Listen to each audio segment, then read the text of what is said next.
उष्ण लाटेनंतर आता वादळी अवकाळी. कोठे कधी होणार पाऊस? पहा, राज्यात कडक उन्हाने नागरिक हैराण झाले असतानाच आता हवामानात मोठा बदल होण्याचे संकेत मिळत आहेत. कारण उष्ण लाटेनंतर आता वादळी अवकाळी पावसाचे संकट उभे राहिले.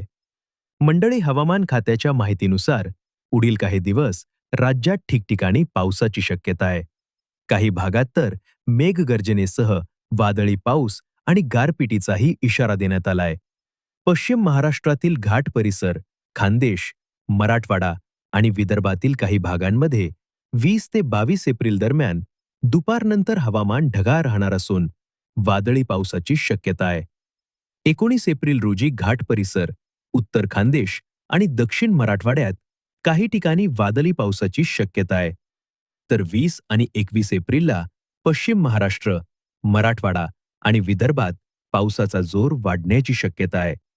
22 एप्रिलपासून मात्र या पावसाची तीव्रता कमी होण्याचा अंदाज आहे. पिकांचे नुकसान होऊ नये यासाठी आवश्यक ती खबरदारी घ्यावी, असे कृषी विभागाने शेतकऱ्यांना विशेष आवाहन केले.